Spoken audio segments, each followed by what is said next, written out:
Are you the Lord Buddha? The Dalai Lama replied, I believe I'm a reflection, like a moon on water. When you see me, and I try to be a good man, you see yourself.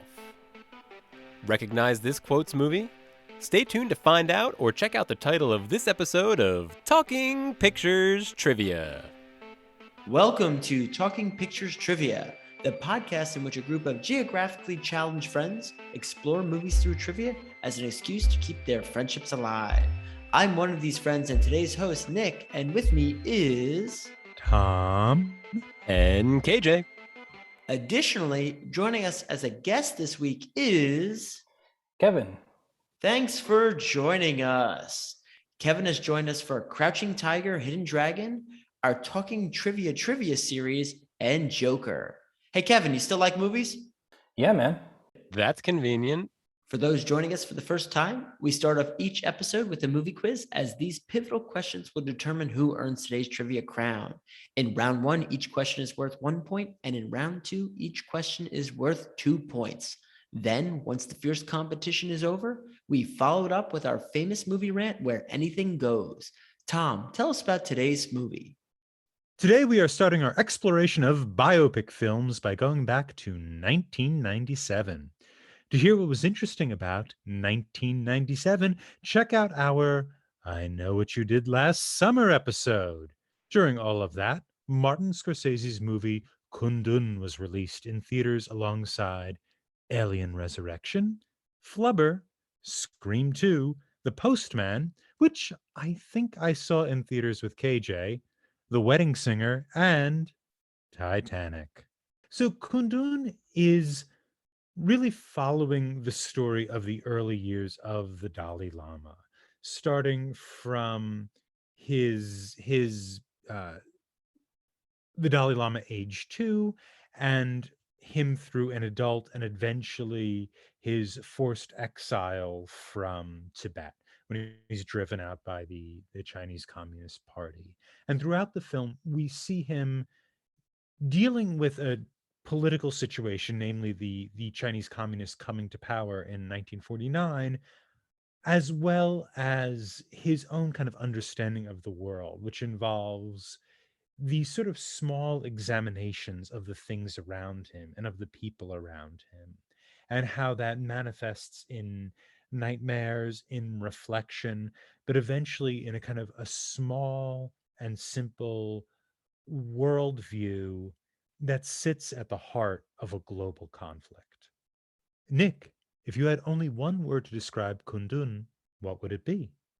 Cacophony. Kevin? I'm going to go with bummer.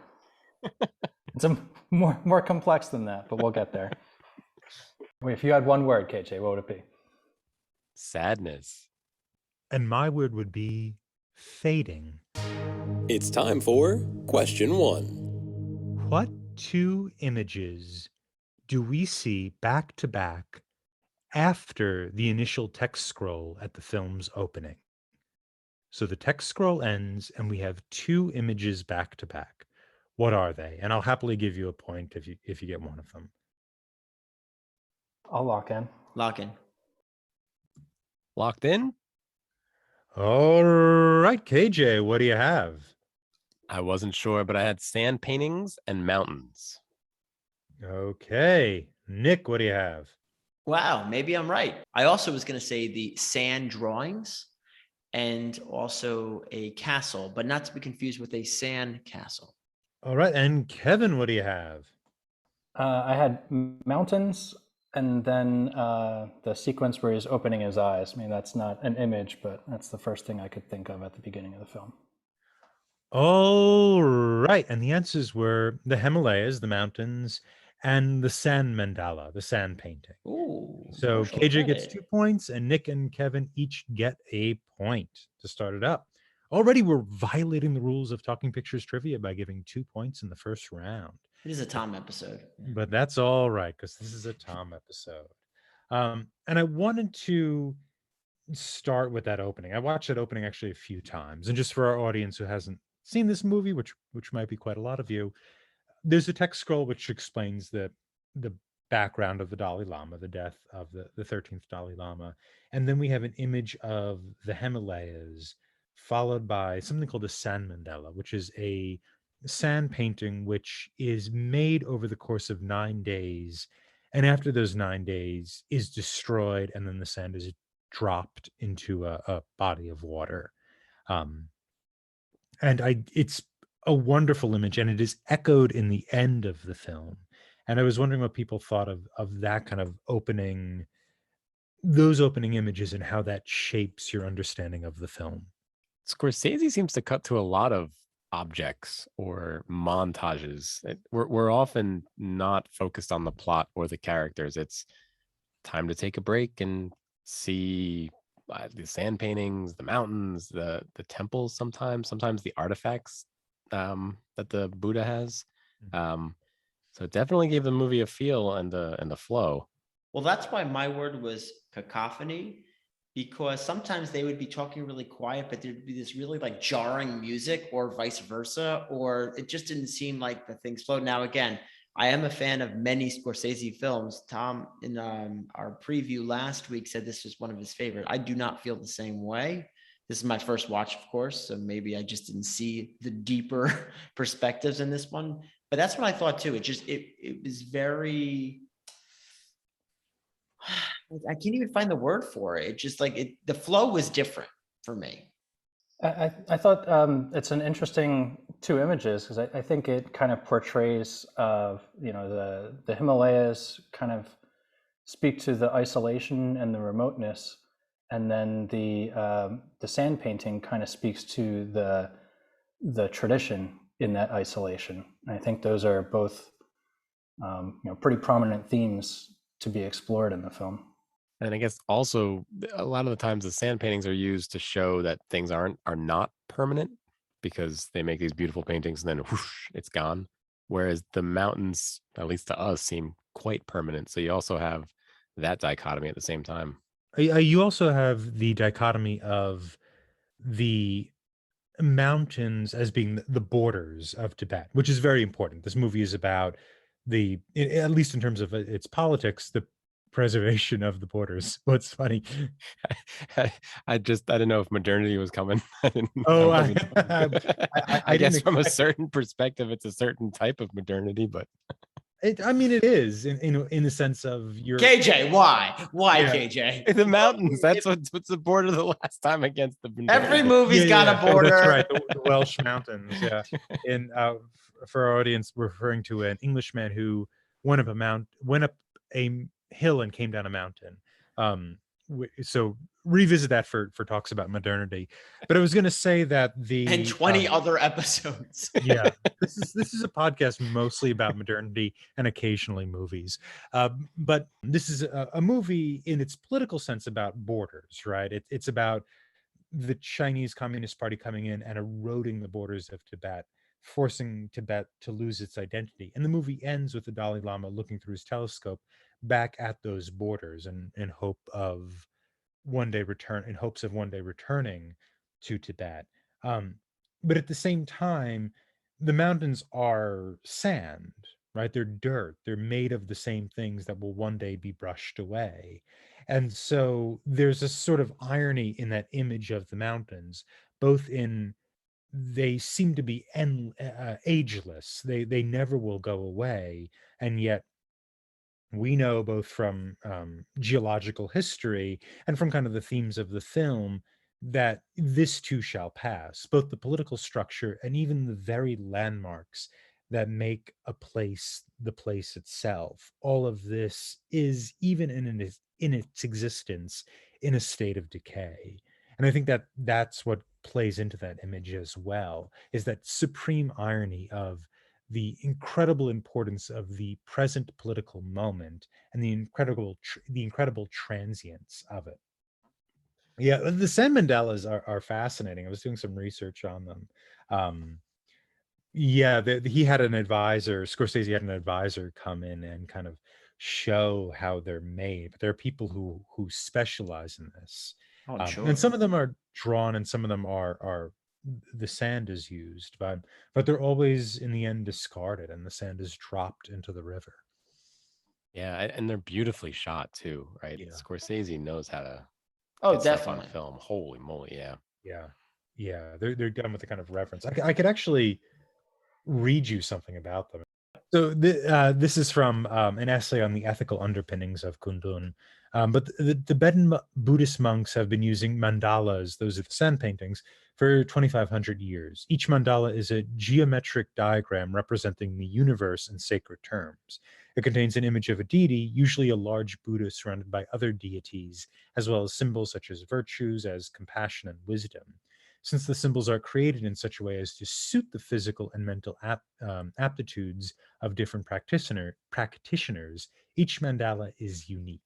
While some mandalas are painted, others are composed of very fine colored sand, like the mandala we see at the beginning and end of Kundun. The monks create each sand mandala in a ceremony ranging over 9 days of intensive concentration.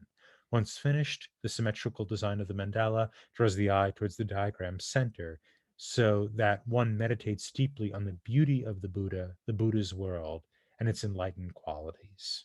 Yeah, I was actually a little surprised. I want to say they let him film it because that kind of goes in contrast of the right. You shouldn't capture this and put it in a way that it is forever. That goes against the idea of what the sand paintings are for. I think one of the big themes in most Buddhist faiths is this idea of impermanence. I think to a practicing Buddhist, there would be very little distinction between the permanence of a sand sculpture and the permanence of a film. Both are completely, totally impermanent in nature. I was going to bring this up during movie rant, but there's the scene where his father dies and they chop him up and let the birds pick at him like the vultures. It's kind of the same theory. You go back, right? I mean, I wasn't aware. Again, you guys might know more about Buddhism than I do, but that was pretty shocking as an outsider. But then I realized it fit the theme of how they view the world, unless anyone has any other insights and I read that wrong. No, I think that's right. I agree. And it is a surprising and kind of shocking thing. I don't think it's I don't think it is intended to be shocking. It's not filmed in a shocking way, the death of the father and the dismemberment of the father. It's done as politely as possible. But I think, again, my reading of this is that this is a movie made by an outsider, which is literally true. But I don't think Scorsese ever pretends to be inside of this religion. I don't think he ever, and that's the reason why he doesn't explain things. We don't get an explanation for a lot of these things. We get a little bit of the Four Noble Truths when the Buddha is learning his religion. But I think exactly, Nick, I had the same response. Like, this is strange. It's not upsetting, but it's not of my experience or my world. It's time for question 2.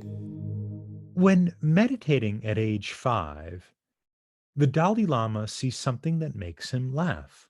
What is it? Locked in. Locked in. Locked in. All right, KJ, what do you have? He saw a rat drinking. Okay. Kevin, what do you have?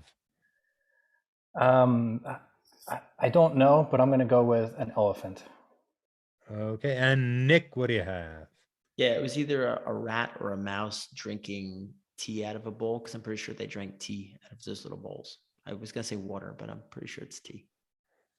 All right, and Nick and KJ are getting the points. That one I knew. I knew that one. It was a mouse drinking. I had water. I didn't think it was tea, but You know the reason I said that, Tom, was because whenever they asked for tea, they drank it out of a bowl. Yeah, it seemed like liquid offering. I think I misunderstood the question. Does he actually? You're asking what he actually sees or what he has a vision of? No, what he actually sees. Oh, okay. Yeah, then the mouse. We're very strict on the locked-in policy around here. Yeah. No, that's cool. What was the vision, Kevin? So The elephant. he has a couple of visions. I know he finds elephants amusing. Cool. So that's where the guess came from. But I can't recall a scene where he actually has a vision of an elephant. Yeah. Does he Does he have a vision at age 5? I thought they came a little later. They're thrown in there. I can't recall exactly where. I know a lot of them was when he was older because he was wearing glasses. Yeah. That's fair. Yeah. All right. So I brought this question forward. I mean, we could talk about mice habits if you like, but really more to talk about our lead character, the Dalai Lama, the 14th Dalai Lama, and also the relationship between I think it's 4 actors who play this character. Yeah, including the adult who is actually the grandnephew of the current Dalai Lama. Oh. Mhm. Which I believe all of these actors are non-professionals. But I was thinking, what did you guys think of the performances, the choices that Scorsese made in putting these very different kind of looking and behaving people in the same role, and and how this character was portrayed? That was a conscious choice, though, because he wanted to show you the disparity at different ages. Like, if I'm at this age, I'm going to act a certain way. And really, for me in the audience, I knew specifically not only had the actor changed, but the maturity level of where they are in life has changed too. So I don't have a whole lot to say about the disparity between the actors, although it's certainly there and certainly significant. But I think when you speak about the maturity level and the level of seriousness, it's interesting because this is a very serious movie. I would never expect the actors to be joking around or anything, but the actual Dalai Lama is a really joyful guy who smiles a lot and laughs a lot and jokes a lot and things like that. So it was really interesting for me to see this depiction of him as this very serious person all the time, and maybe he grew into that sense of kind of joyful serenity, and maybe it is historically accurate. But I thought it was interesting, the disparity between the video I've seen of him as this joyful, joking kind of person and this serious kid. He is also like 86 now, so he's lived a lot of life since that time. Sure. But even like videos of him in the 80s and everything, like he's a really jovial dude. It's the Guardian actually, in their review of this film, which was not a glowing review, made that point that there's something sort of dour about this version of the Dalai Lama that isn't actually true of the real 14th Dalai Lama. Who also apparently obsessively watches TV. He's a big fan of TV. He did seem aloof in this movie oftentimes, but I kind of wrote that off as he was taking it in, right? You need to observe before you can.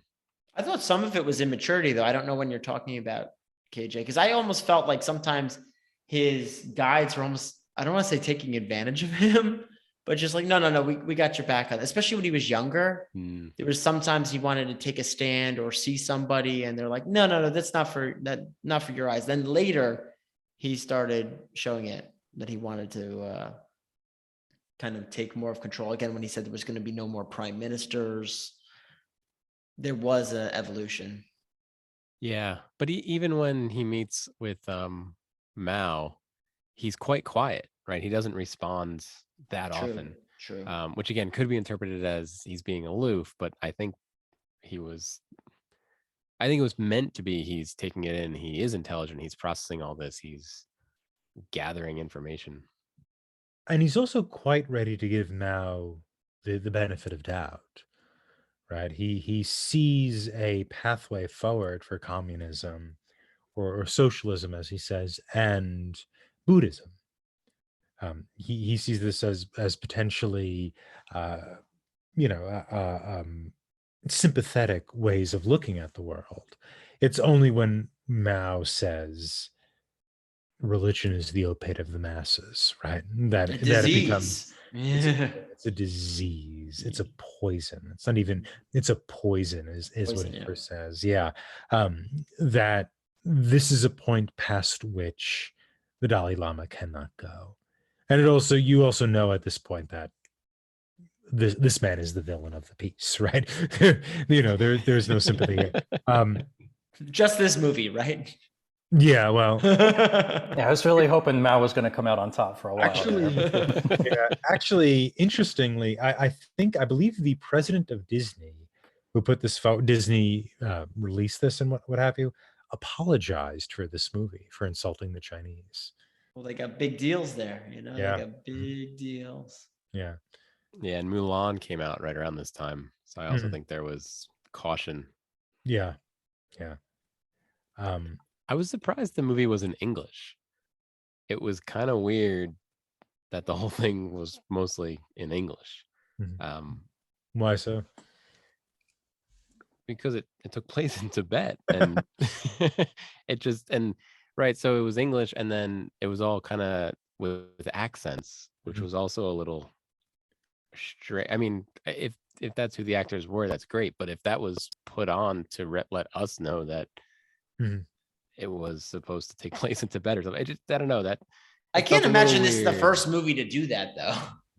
True. Yeah, there's something called a translation convention where the actors are speaking in English exclusively, but in their world, they're speaking their language. I think they were going for that here. It is an American movie, but the actors are predominantly Tibetan. If you see the cast, they are Tibetan actors, which is one of the reasons why the movie suffered at the box office, was there was no stars in it. And when I first started the movie, I thought, oh no, I found the dub version. I had to find the subtitles, and then I watched their mouths moving to the English words and thought, oh no, that's not what I would have done. I think I think subtitles would have been a better choice, but provided that this was for sort of mainstream consumption in the late 90s, I don't really see a subtitled foreign film doing particularly well either. I wonder if they made it today, if they would have done that.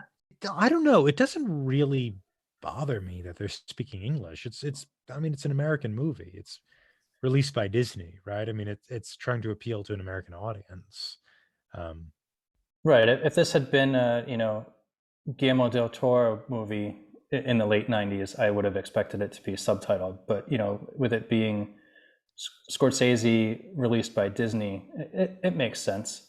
That said, I think there was a question earlier about what did you think of the acting. These are not professional actors, and it shows. And I think the intent was to have that level of authenticity, but I certainly think that the acting suffered as a result, and that's a trade-off that I think Scorsese made consciously, and good on him in some ways, I guess. The non-professional actors, I really like. There is a sense of distance they have between their kind of emotions and the actions that are actually happening in the film, right? There's a sort of reserve or an emotional almost stoicism that exists there, that I think works really well. Eventually you could kind of read very many things upon our performer who plays the Dalai Lama, especially the adult Dalai Lama. And I think the disparity between the four Dalai Lamas, the four actors who play the 14th, also makes a sort of universal feel to it, as if this is in a spirit that can be captured in one form, right? That's what I felt was Scorsese's intention behind both that kind of disparity in casting, as well as looking to cast non-professional actors. You could sort of read the circumstances on them. A little different from how Vittorio De Sica cast non-professionals in his near-realistic pictures. At the end of round one, we have KJ in the lead with 3 points. We have Nick right behind with 2, and Kevin right behind Nick with 1 point. Stay tuned for round number 2. Hello, and welcome back to B-Side. Finally, It is B-side. Today we're going to be talking about Close Encounters of the Third Kind. We're going to be discussing the famous W.F. Murnau film from 1927, Sunrise. The Icelandic movie from 2015, Rams. Juzo Itami's 1985 picture, Tam Popo. And today I'm going to be talking about a good old film that we just covered, and this is 1984's Ghostbusters. Talking Pictures Trivia B-side, wherever you listen to Talking Pictures Trivia. And we're back. We're at the critical point of our episode where we ask the guests a key question. Kevin, if you could write your own sequel for Kundun, what would it be? My ideal sequel would be perhaps the 15th Dalai Lama is reincarnated and, triumphantly comes back to Tibet. Obviously that would be something that wouldn't have grounding in reality, at least at this moment, but it'd be cool to imagine what it would be like. Wow. So That's a big one. I didn't even expect that. You got to start with, I guess, the death of the current Dalai Lama. You could start there for sure, yeah. Kind of mirror this one. And then what? So this would take place, I don't know, 2030s, 2040s? He's 86. Well, he is 90, 86. Yeah. Disney will not be releasing this picture. That's I think one thing I can guarantee you. I will say, going into reality, I wonder what would happen, God forbid he does pass, how that selection process goes to find the 15th. So there's earlier in the movie, you see the guy whose job it is to pick or to find the 14th. And he has a title, I forget what it is, but it's something or other Lama.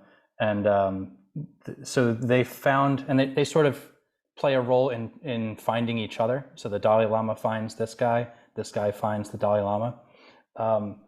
And so the new version of the guy whose job it is to find the Dalai Lama was found, I think sometime in the early 2000s or maybe in the 90s.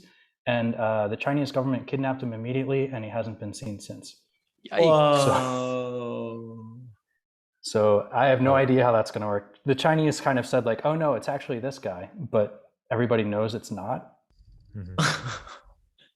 So forget fiction. The real story there is kind of intriguing. Yeah, maybe that's the sequel. Maybe they're trying. Wait, I got a movie. They're breaking him out. Okay, they're breaking him out of a Chinese prison so that he can find the 15th. Probably not a Disney. Probably not a Disney.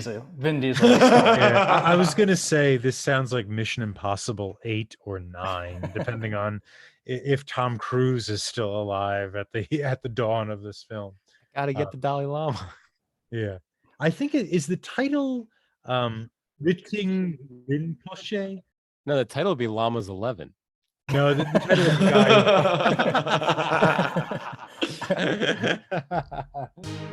It's time for question 3. What in the Dalai Lama's dream are the stories the two communist generals offer to justify Mao and his reign? And we have 2 stories. You could get a point per story. I'm gonna lock in. Yeah, I'll lock in too. And it was the justification for them to come to Tibet, or just the justification for the communism? The justification for the communism. A sort of after Mao this changed, or we need Mao to make sure this doesn't happen again. I have one and I can picture the scene. I didn't realize that was a dream. Or maybe there was a lot of propaganda in this movie, right? So I'm getting it all jumbled. To be fair, I didn't know it was a dream either, but I do remember people sitting in front of a camera saying stories. Oh, yes. It was a dream. Yeah, it was a or a vision. I think. Wait, I shouldn't have said anything. Katie didn't lock it. All right, locked in. Oh, right, KJ, what do you have?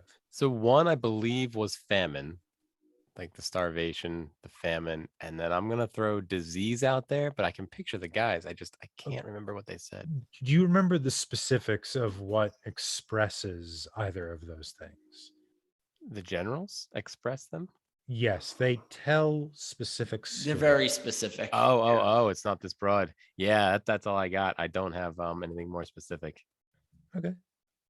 Kevin, you're next. What do you have? So the one general talks about how a man found, or he at least claimed he found a dead baby and was going to cook it for food. And he was demonstrating how bad the famine was. The other general, I believe, was talking about, I want to say he was talking about opium in some respect, but I don't have a lot more than that. All right, Nick, what do you have? Yes, definitely the one about eating a baby, but I assure you the baby was already dead. So that was the first one. Well, actually, I think that was the second one, but either way, that was one of them. The one I'm not as sure about, but I think there may be a chance, it had something about bringing jobs so that they came and now they have jobs. But the first one I'm absolutely positive on. All right. Now, after question 3, we have a 3-way tie at 3 points. It was opium and the story of the dead baby. Wow. Yeah, the first general talked about the opium wars, that the British wanted things from the Chinese, and therefore they made them addicted to something, namely opium. Hence, he doesn't say opium wars, but it's opium ends up being the problem. And the other one is the dead baby. That things were so bad before Mao, that these were habitual or regular things that happened in this world. I bring this question forward because I think this is a remarkable sequence in the sense that it speaks to the theme of the Dalai Lama seeing people, not as monsters. At one point, when he first meets the general who offers the 17-point agreement, he says, I thought he would be a monster with horns, but he's just a man like me. And I think the apogee of that ability to see other people as similar and not as other is in that dream sequence when he hears not things people are telling him, but from his own imagination, reasons why you would follow Mao Zedong. And I was wondering what people thought of this immense sympathy that our title character has. I think it's interesting because, in the Buddhist tradition, there's this idea of disconnectedness, disinterest, and kind of going about your life without attachment to things. And I think the Dalai Lama has put in this sort of he's put in this position where he both has to, in his role as the leader of a government, he needs to care for people, and in his role as the leader of a religious movement, he needs to profess and practice this detachment. And I think throughout the movie, and I think throughout his life, he's struggled with this idea that I love these people, I want to care for these people, I need to protect these people, but at the same time, in order to be fulfilled in my religion, I need to detach from them and go about my life dispassionately. I took it more as a maturity in his life because I felt when he was younger, he took things at face value, whereas we see the older actors portraying him, he may be quiet, but he's looking really at the hidden meaning of what's going on. I think when we were talking about even the scene with Mao, the earlier scene, it was all more pomp and circumstance. And then when the two of them are together, he really started to get a sense of what he was really up against. I'm more with Kevin actually, and I think that's one of the things either the actors did really well or it was well written or well made. You kind of saw the two sides at all time. The I need to rule and lead and command an army essentially, but at the same time, peace, detachment, observation. So I thought the Dalai Lama was well portrayed that way. But do you feel he took them at their word at first and then saw the realization? That's how I took it, because you can be that way, be removed, but then when you hear, and you could see some scenes when they were telling him what was going on to his people, that I felt he might have had a little bit of a change of heart or an eye opener into what the world truly is. So it's a little bit of all that together, but I thought there was a little bit of a self journey there to, and I'm not going to use the word enlightenment, but understanding of the world. I can see what you're saying, but and I'm comparing the Dalai Lama to Dumbledore is terrible, but in Harry Potter in the books, All the time. yeah, that's, they're kind of but in Harry Potter in the books, people tell Dumbledore things, and you can tell he understands it more than what's being told, and I felt that was also being done here. He didn't act on it, and like Tom was saying, he was sympathetic and giving everybody the benefit of the doubt, but I don't think he was tricked by it. But I that is definitely a valid interpretation of the film. I certainly thought that he was being naive when he thought that there could be cooperation and peace, for sure. I think that there's this sort of, again, a duality there where he's both a deity and presently he's a man, but at the time he was a boy. So he has this thing where he needs to be both the deity, the upstanding Buddhist figure, but he's also a person. And Nick, to your point, he's an immature person at this point. All of what we're saying here is the great irony of the movie, both that he is man and God, right? That he is somebody who has to give up all attachments, yet he is responsible for a very material thing, and he has to take on the responsibility in a mature way while recognizing that this is something that fades, that this is not something to desire, and yet you bear this responsibility. You have to bear a responsibility while not desiring the responsibility.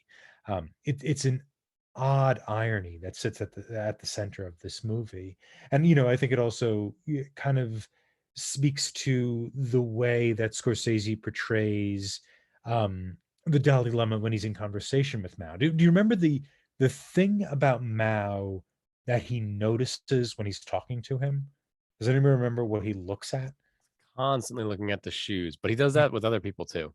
He looks at the shoes, and it speaks to an earlier scene where he's looking at his own shoes. He actually is wearing wingtips when he's early on in his adulthood, and there's this kind of odd look at. He seems to be looking at how people are like him all the time, or looking at these small details, and that a person and Mao isn't even a person anymore, right? He is, depending on what part of the world you're from, he's either the God savior or he's the devil incarnate, right? He's worse than Hitler, or he's the person who let us out of whatever catastrophe we were in.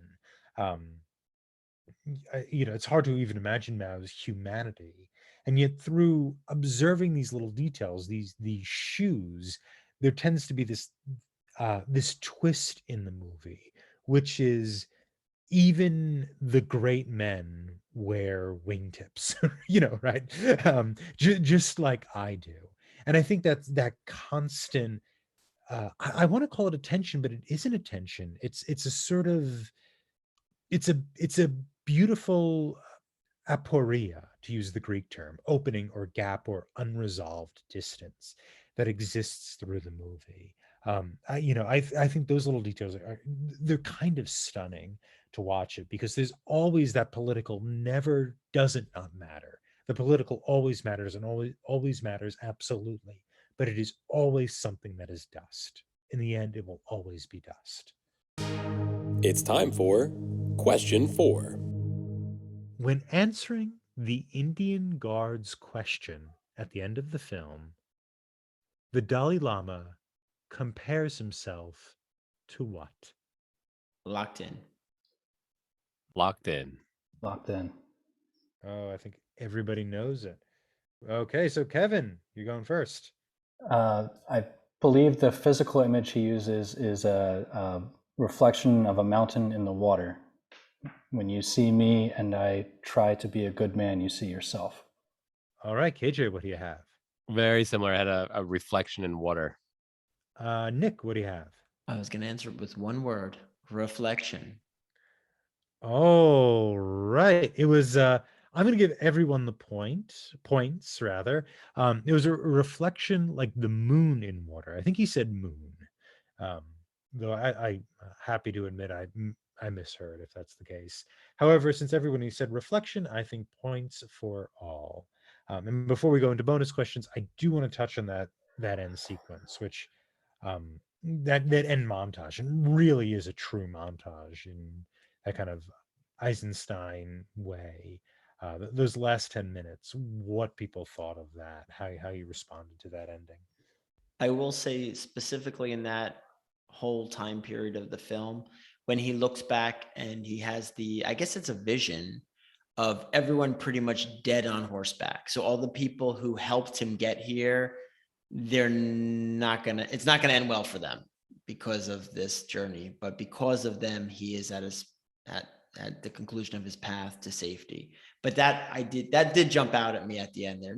Not maybe everything else, but I really did think that was impactful. I think there's an irony there where in order to save the idea of Tibet, he has to leave it. And I think that's sort of counter to a lot of sort of invasion stories where you hear about leaders staying with the country and everything. And I think it's really interesting how the idea of Tibet and the idea of the Dalai Lama must survive even at the cost of being physically there. And I thought that was a really really touching and again wrenching kind of way to experience what the Dalai Lama experienced. Yeah, and it was sad, right, guys? Like this was devastating. Tom, I know you used the word fading, but even that, I mean, it wasn't because he's still here, and the country's still kind of there, and it's awful. Like you're losing everything, which maybe a lot of us experience, but this was on a grand scale. He's losing a nation, a country, a religion in some ways. It's pretty devastating. It yeah, it is devastating. And it's also I what I found so overwhelming about that. So if we could kind of recall for our audience, what we see here throughout the movie, we see these sand paintings being made. And in the end of the movie, as he's leaving Tibet into India and he's sick, we see the sand painting being stripped away. We see a kind of a metal thing pushing the sand away as he's going out. And the vision Nick pointed out, which is I'm glad Nick did, is a really surprising vision. The people who are leading him out, he sees them dead on their horses. He sees their horses covered in blood, which reflects on an earlier vision he has of dead monks.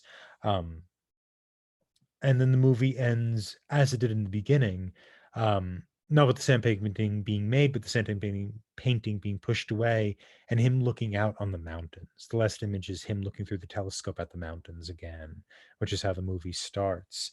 And there's this, oh God, I mean, it's sort of overwhelming. As you're saying, KJ, there's so much loss there. But there's also a recognition of the inevitability of loss, regardless of circumstance. That's what the mandala, the Sen mandala means. It is going to go away. And actually, part of that sequence is them dropping the sand of the mandala into the river. So it's again kind of this return to nature, the return to the natural cycles and whatnot. So even as there's this tremendous loss and there's going to be incredible future pain, I think represented in that vision of the people who saved him, their blood upon the horses. Yeah, at the same time, there is this recognition of this sort of inevitability of passing, of this world and these struggles fading, that this matters so much and it is so hard and so painful, but all things fade. And in the end, we look at mountains, which exists for millennial beyond when we will exist, and yet even those things will fade, right? Even the physical borders of Tibet will fall away, will become like that sand painting. And those constant ironies that my God, I wish he could stay. I hope those people don't die. And also but we all die. All nations fall away. This had to happen. It will happen in one day, regardless. I think Scorsese balances those things, and he does it in a way that frames the movie from the beginning, which uses a lot of the same images at the film's beginning. It's time for a bonus question. What does Dalai Lama mean? Is it in the movie? It is. Oh, good. That's how I know it. I didn't look it up. Locked in. Ooh, confident Nick. Locked in. Locked in. Oh, and I'm not at all confident KJ. So KJ, what do you have? Protector of the people. I'm just going with something generic. Okay, very good. Kevin, what do you I believe it has something to do with deity of compassion. have? Okay, Nick, what do you have? I'm going with Buddha Reborn. Oh my God, you guys are terrible. So it means ocean of wisdom. What does it mean, Tom? It means ocean of wisdom. Ah. It was given to Sure. him by the children of Genghis Khan. Now, Kevin, you might be right, but I was just going with the movie. The movie tells us this in the opening text scroll. It was a guess. I know that he is the deity of compassion. I didn't know that was if that was baked into his name or not. Yeah, Or his title. It's time for a bonus question. What are two surprises the young Dalai Lama discovers about the new temple after Reting's attempted revolution? He discovers two things that he finds surprising, he says in this meeting. This is right after the shooting in which Reting, his discoverer, is put in prison. What are those two things? I believe I know one, so I'll lock in. Yeah, I think I have one too. I'm going to lock in. Oh, I might have both. Relock in. Okay. Doesn't change the order. Locked in. All right, KJ, what do you have? The radio and the projector. I'm picturing him in the little room, but I can't remember. All right, Nick, what do you have? I believe it is that monks have guns and that they have a prison. All right, and Kevin, what do you have? I was going to say the guns thing, and I believe Nick wins because I don't know the other one, and I'm pretty sure that Nick is right. All right, and Nick is right. Guns Whoa. in prison. Nice. So in double overtime, Nick wins. A shock to all, including me. Yeah, our final score: Nick with 7, Kevin with 6, and KJ with 5. Very well played, gentlemen. You were very well informed when coming to this film. It's time for Movie Rent. I'm interested, since Kevin, you have some interest in kind of Buddhism and what have you. From your own kind of education and knowledge, what did you find kind of relevant or interesting about this picture? I think the perspective of the outsider is a really cool thing. I think Tibet is by its nature a very, very closed off kind of society. They're not fond of guests and so forth. And I think it's an interesting perspective to go in there and say, okay, I'm fully admitting that I am not a part of this, but hey, isn't this a great story? Doesn't this make you feel all kinds of things?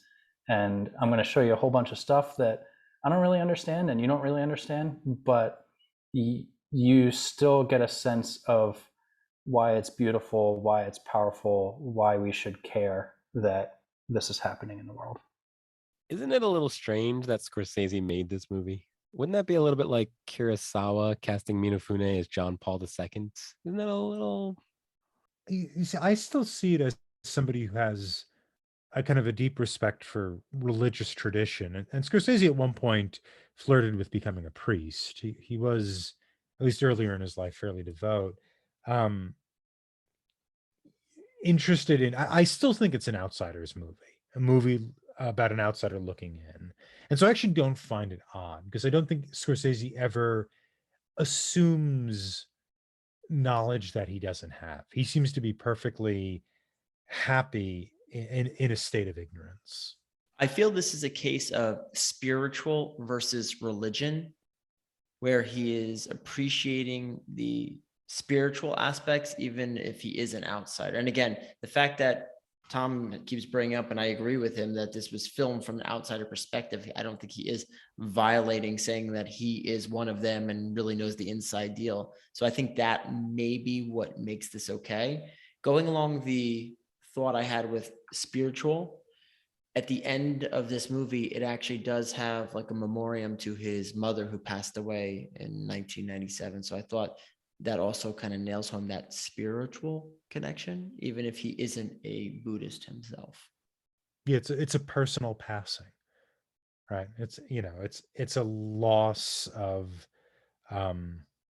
somewhat a loss of that thing that gave you identity that's going on here, a sort of conflating of the personal and the political. I don't know, KJ, what did you find? Did you have a different response, just because of your analogy to Kurosawa making a movie about John Paul II? No, I mean, and don't get me wrong, Scorsese did a great job. I don't think there was anything offensive here. I don't think nothing along those lines. Like you guys say, he doesn't presume to be Buddhist. He's not preaching at all. There's nothing here. So there's a video game called Earthbound, which is made by a Japanese country, and the premise is you're a boy in the 50s in the United States, and that's the premise. And it's kind of wonderful because it's made from outsiders, so it's not quite right, but it's pretty close. So I'm wondering if someone made a movie about a religion that we grew up with or knew or understood on a religious level, wouldn't it be maybe it would be great to see that movie, to see what an outsider has taken away from it. But I just it's still just strange to me that this choice was made. And I mean, I think the choice to make it accessible to Western audiences was deliberate, right? If you remember, this is when the Tibetan Freedom Concert was going on, and there was a big movement where they were trying to basically build sympathy for Tibet in Western society. So yeah, I think it's a little weird, but I think it was also purposeful. Don't forget, this wasn't Scorsese's first religious or spiritual film. He did The Last Temptation of Christ in 1988. I did not see that film, but I think it's exactly what it sounds like. Which is very heterodox, right? It's Last Temptation of Christ is an exploration of Christ on the cross being tempted, but then imagining a life in which he kind of beds Mary Magdalene. It upset a lot lot of Catholics, let's say. It's very I had started by saying I have never seen this film. I just know it exists, and I know the title. With Willem Dafoe as Jesus, and then Harvey Keitel using his Brooklyn accent to play John the Baptist. I think, was it John the Baptist? No, it's Peter Paul. So this actually movie is actually quite a deal more respectful of religion than Last Temptation. But it's Scorsese's religion. I don't know. I don't have a strong reading of. I'm also not. Despite what I said, I'm not upset by Last Temptation of Christ. I think what he's doing is he's doing something subversive, but he's also trying to explore the human part of Christ. Whatever he did with it doesn't matter. It's still a religion he grew up with. Right. So I would say a better analogy might be, and this is something actually KJ and I were talking about offline, was Pier Pasolini's The Gospel According to St. Matthew, which is a movie, I don't know if anybody knows it, but it's a movie made by a communist atheist who's very much opposed to the papistry, but it's utterly reverent and respectful of the Gospel of St. Matthew, of the this religious doctrine, to an extent that I don't think any Catholic who sees it would really raise a red flag, right? They may have certain objections about various details, but it is a movie done with extreme reverence. Almost oddly so, almost to the extent where you almost want to distance yourself from it. It's so kind of serious and austere. And I think that would be the closest comparison. I think the difference, though, is that while both directors are respecting their source material, namely these religions, I think Scorsese's work is filled uh, with all these inversions, with this sort of beautiful impossibility of the Dalai Lama's situation. I think Scorsese is also a stronger filmmaker than Pasolini, but put that aside. But that would be the comparison. There is these kind of two outsiders looking at a religion, not in a judgmental way, but accepting their role as someone who's really not part of this. The difference there again is Pasolini's Italian. He grew up in the country that has the Vatican. You know what I mean? It is a little different. Yeah. I think one of the things that's unique about Buddhism is, yes, there's this religion, and I don't want to take anything away from it. It is absolutely a religion with its own traditions, and that religion can be sort of closed off. But the Buddhist philosophy is universally welcoming and universally accessible, and I think that's where and part of the Buddhist tradition is that connection with people, and that we're all the same because none of us is real. Whereas Hindus, we're all the same because we're all one. Buddhists is we're all the same because none of us exist. But I think the philosophy and the wisdom of the religion is probably the most accessible of all the major religions. I think that outsider perspective fits with the Buddhist tradition far better than an outsider perspective of, say, Catholicism. In the most humble way possible, I'd like to once again congratulate myself for being the winner of this week. I am just as shocked as everyone else. Go, Nick. Congrats. KJ, I thought you were going to take it down this week, though. I really did. Yeah, it was looking good at the beginning. Yeah. Bonus. It's all about the bonus. You can find more of our content wherever you listen to podcasts, on our YouTube channel, Twitter @Talking Studios, and our website, talkingpicturestrivia.com. We're extremely grateful to all those who subscribe, like, follow, and leave a review. What would you do for enlightenment? Let us know on Twitter, talkingpicturestrivia@gmail.com, or give us a call at 201-467-8679. Thanks again, Kevin, for joining us today. Thanks for having me. Always a great time with you guys. We feel the same. And hopefully next time we'll get you a little bit more lighthearted of a film. Yeah, let's rock a comedy out next time. We can have Tom talk about Happy Gilmore or something. Yeah. I believe there's probably some modernity in there, right? Happy Gilmore? No. Yeah, because hockey represents. If there is, maybe I was thinking about Billy Madison. I was thinking Billy. What is the golf one? That is Happy Gilmore. Okay. Happy Gilmore. Oh, that is Happy Gilmore. Okay. All right. You can find me on Twitter @ThomasLehman15 and check out Talking Pictures Trivia B-Side. You can find me on Twitter @KJ10001000. I can also be found on Twitter @TheNicknamed. Join us next time as we continue with biopics when we discuss my recommendation from 1994, Forrest Gump. I swear it still counts. Stay tuned for our first impressions of this film. Ding, ding, ding, ding, ding. Hey. Next week, we'll be discussing Forrest Gump. Tom, how was your watch? I don't know when I first saw this movie. I might have seen it in theaters. I might have just seen it at home. I saw it again on the computer thanks to Amazon Prime.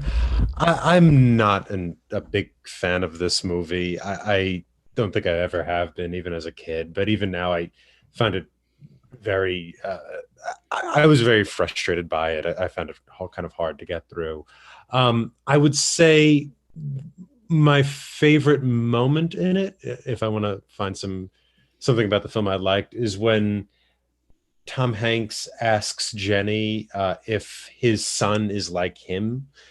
I think that is a nice moment, and it was very effective in that moment. Steve, what about you? How was your first watch? It was very interesting because I have not seen the movie since I saw it the first time in the theater.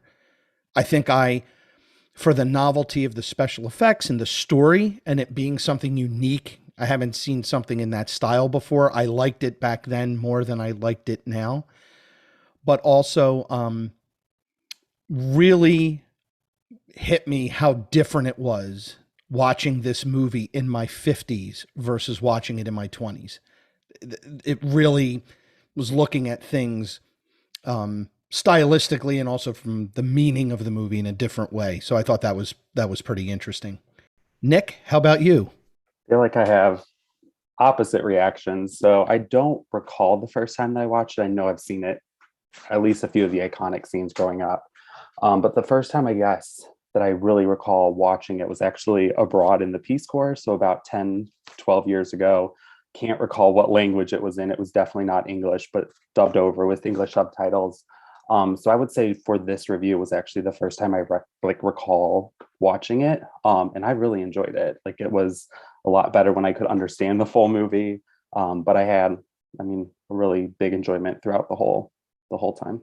Okay, I think I'm aligning with the other Nick here. I do enjoy this film. I enjoyed it when I saw it, and definitely it was a long time ago. So I probably saw it back around 94 when it came out, and I haven't seen it since.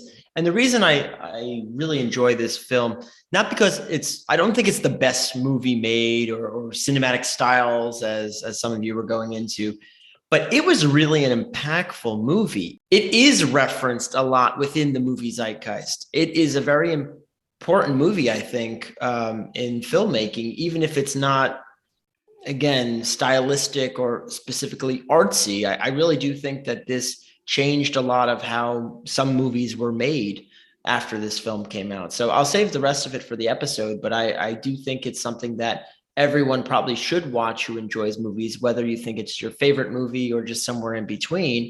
I really did enjoy it.